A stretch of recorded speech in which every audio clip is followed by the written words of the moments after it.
No, it's interesting. It's interesting. And even Snoop Dogg, who said he was going to move to Africa if Trump won, chose South Africa. Of course he did. It's the country with the white people in it. Fucking frauds. These people are odious fucks. All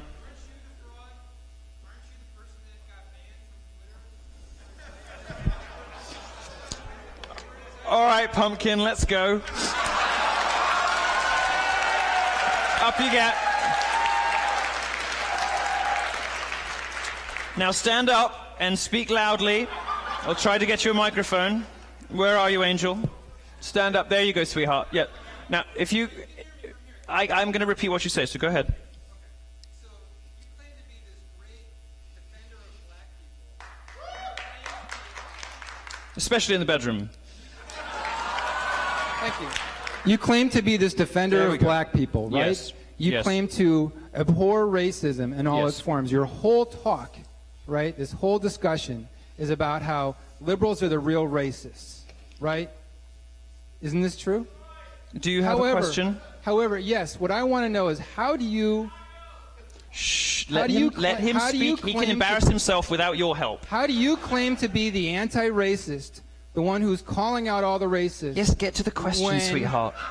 Just be patient. I'll get there. Okay? When you're the one who incited your followers on Twitter to attack Leslie Jones, the star of Ghostbusters. Oh. Excuse me. Poor Leslie. With a storm of racist tweets. Okay, I think I understand. Her to a gorilla. I think I understand the broad thrust of your question. My turn. How can you justify all this defense of Black America and claim to be the savior of black folks when there is not a single black person in this audience? You're in the largest... Oh, there's one! Oh, there's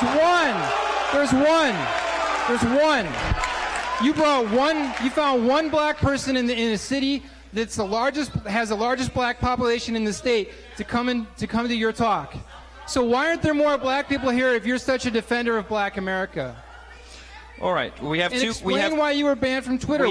We have two questions in there. We're going to address both of them for you. Thank you very much for your question. Thank you for listening to him relatively respectfully. Why don't you sit down, Poppet, and I'm happy to address both things.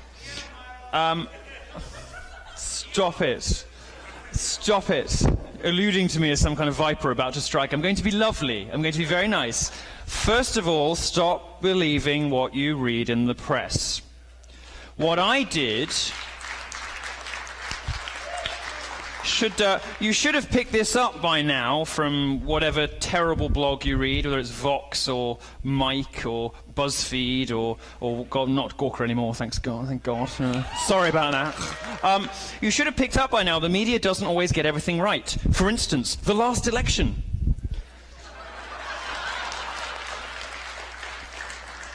And indeed, in this case, they got lots of other things. Now, you see, I'm answering your question, but you need to listen.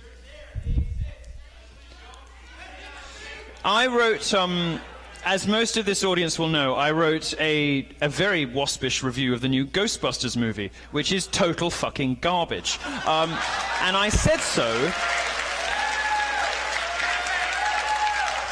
And if our friend down here had read the review, he might have known, for instance, that in the course of... You need to calm down, and you need to let me finish.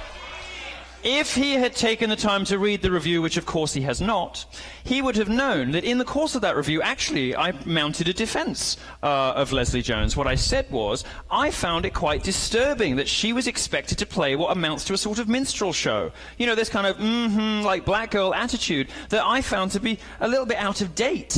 I mean, we had that stuff in the 90s, and it was a little bit cringe then. 2016. I mean, she's a black woman in a Hollywood blockbuster. Does she really still need to play that same stereotypical black character? Couldn't she have been a bit more well-rounded? Or couldn't she have just been normal, you know, and just happen to have black skin? That's what that review said. You don't know that because you didn't fucking read it. But what I said, what I later went on to do, what I later went on to do, darling, you have to listen to the answers. You have to listen to the answers. What I later went on to do when I tweeted the review was make some jokes at her expense, because she isn't a particularly attractive woman. I'm entitled to say so. She's a celebrity. I said it was nice they put a hot black dude in the movie. I also... The joke, of course, being really at my own expense, talking about my sex life. I also said that she was playing the victim, which of course she was. There's a reason that Leslie Jones went out complaining about her, the mean words she was getting on the internet, because the movie was tanking. Do you believe for a second that a prominent Hollywood actress sits at home crying on their iPhone, surrounded by guilt and marble and millions of dollars because somebody said mean things on the internet? I don't believe that any more than you do. But she was deployed to complain about bad words on the internet. Now, it is true that following the publication of my article, some people, a small contingent on the internet, said things to her which I found utterly disgusting. And I have told every interviewer who ever cared to ask, which is not many of them because they're not interested in the truth, they're interested in identifying racists and ejecting them from polite society. I've told every... You have to listen, sweetheart. I'm actually indulging you. I am indulging you. I am indulging you with a far more detailed answer than you deserve. So you should listen. Now, most people aren't interested in what actually happens, and Twitter had been trying to get rid of me for a very long time. Now, in America, identity politics, which has sort of superseded reason, logic, and the truth as the guiding principle behind public life, takes root not just in the media, but also in social media companies in Silicon Valley. They hated Trump with a vengeance. They hated Trump even more than the media did. And Twitter took the opportunity to get rid of me, claiming that I was inciting targeted harassment of somebody. This is a charge I deny. This is a charge I refute utterly. I am not responsible for what hundreds of thousands of people on the internet tweet. I am responsible for what I tweet. Would the same people who claim that I was responsible for inciting harassment of Leslie Jones, as though she gives a shit what I or some random avatars on Twitter have to say about her, would the people complaining about that hold Justin Bieber accountable for the death threats sent to Selena Gomez? Would these people hold Beyoncé responsible for the death threats that her fans sent to Taylor Swift? Would these people hold any other person in public life responsible for the actions of their fans? Or is it more likely that there's a double standard at play when it comes to libertarians and conservatives that means that no matter what you do or what you say or how...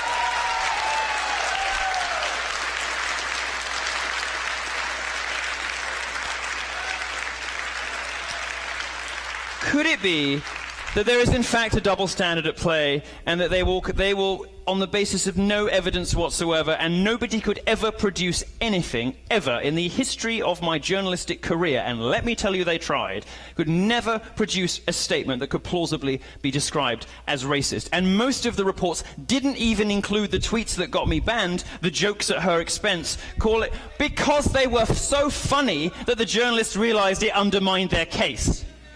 So...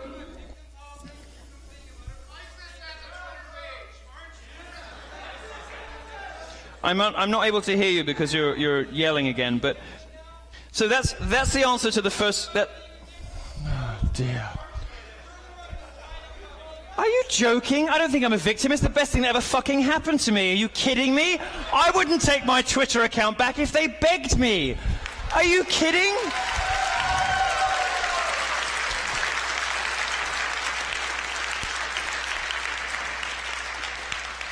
Never been so grateful to be censored. Not that I like it when they do it to other people, because I can take it. Well, I'm sorry for being popular. I can take it as... You know what, never mind. But many private citizens can't. And the reason I made a fuss about it wasn't for my own sake. I don't give a shit. I am 10 times better known than I was before I lost that Twitter account. They did me an enormous professional favor in banning me from Twitter. The reason I care about it is not for me or for Azalea Banks, who I love, who said appalling things about people for years, but was only banned 2 weeks after she, guess what, endorsed Trump.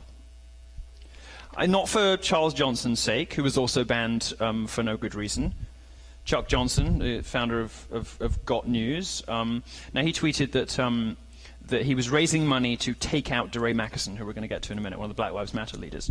It was very clear, totally clear. This guy's a journalist, and take out meant publish a piece of journalism that would damage his reputation.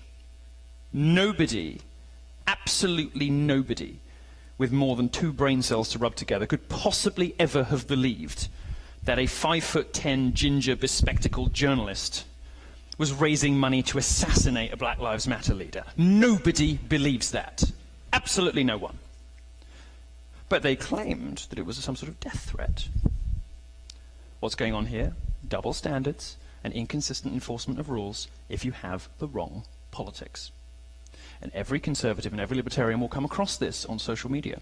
And I cared about the Leslie Jones case not for my own sake, because I knew the moment it happened, it would be a huge career boon for me. I'd have things to talk about in the media for months, you know? Well, I was running out of stuff to talk about for a while. No, I wasn't, but you know. But rather, because this happens on a daily basis to people like you, and nobody is going to write columns about it when it happens. All you will discover is that you lose your Twitter account. You lose your voice. You lose your ability to express yourself. You lose your ability to express perfectly respectable, reasonable, mainstream opinions that should be inoffensive to the majority of America, and you lose your ability to share your points of view with others because you have the wrong politics. And it's going to happen to you. It's going to happen to all of you. It's already happening on Twitter. I mean, there's now a concerted campaign on Twitter to get Donald Trump banned. You know, and the media is kind of complicit with this, and Twitter has a long history of rolling over when it gets too much bad press from the left. It might happen. The network will go, the Twitter will die even faster if they do it. Imagine it, banning the president. But it might happen. And this tells you something about the stupidity and lunacy of Twitter and why that happened. Let's move on, shall we?